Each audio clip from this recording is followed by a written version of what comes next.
الحمد لله رب العالمين والصلاة والسلام على سيد الأنبياء والمرسلين وعلى آله وصحبه أجمعين আসসালামু আলাইকুম ওয়া রাহমাতুল্লাহি ওয়া বারাকাতুহু। প্রিয় বন্ধুরা, আসুন আখিরাতের জীবনের দিকে আমরা নজর দেই। আখিরাত এমন এক জায়গা যেখানে সেদিন এমন একটা পরিস্থিতি হবে, সবাইকে আমাদের মরতেই হবে। আল্লাহু লা ইলাহা ইল্লা হুয়া লা ইয়াজমা'আন্নাকুম ইলা ইয়াউমিল কিয়ামাতি লা রাইবা ফি। আল্লাহ তিনি ছাড়া কোনো ইলাহ নেই, তিনি তোমাদের সবাইকে কিয়ামতের দিকে রুজু করবেন এবং এই ব্যাপারে কোনো সন্দেহ নাই। ইন্না নাহনু নুহয়িল মাউতা ওয়া নাকতুবু মা কদ্দামু ওয়া আসারহুম ওয়া কুল্লু শাইইন আহসাইনাহু ফি ইমামিন মুবিন।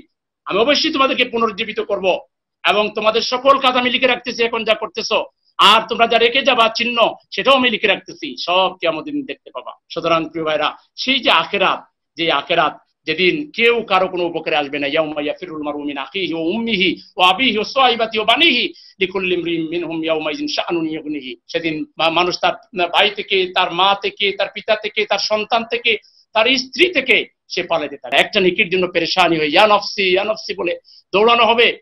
কেউ কারো সেদিন ইয়াউমা লা তাজিজি নাফসুন আন নাফসিন শাইয়া, কেউ কারো উপকারে আসবে না। সেদিন কোনো লেনদেন চলবে না, বেচাকেনা চলবে না, বন্ধুত্ব কাজে লাগবে না, আত্মীয় স্বজনের বন্ধন কোনো কাজে লাগবে না।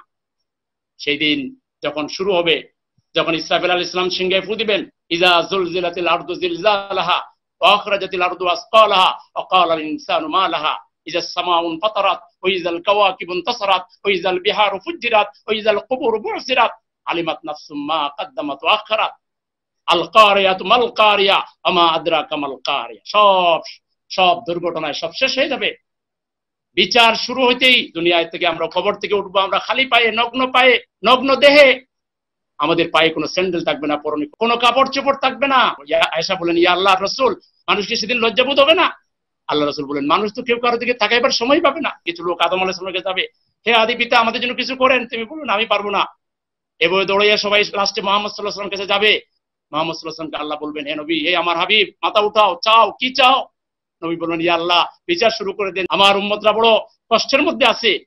ইয়া উম্মতি একজন বলবেন, তিনি হচ্ছেন মুহাম্মদ রাসূলুল্লাহ সাল্লাল্লাহু আলাইহি ওয়াসাল্লাম। অতএব আল্লাহর নিয়ম মেনে চলে যদি আমরা এই নফসকে যদি আমরা দমন করতে পারি, ইনশাআল্লাহ আমরা দুনিয়ার পরিবর্তে যদি আখিরাতকে প্রাধান্য দিতে পারি, ইনশাআল্লাহ আমরা জান্নাতে যাব।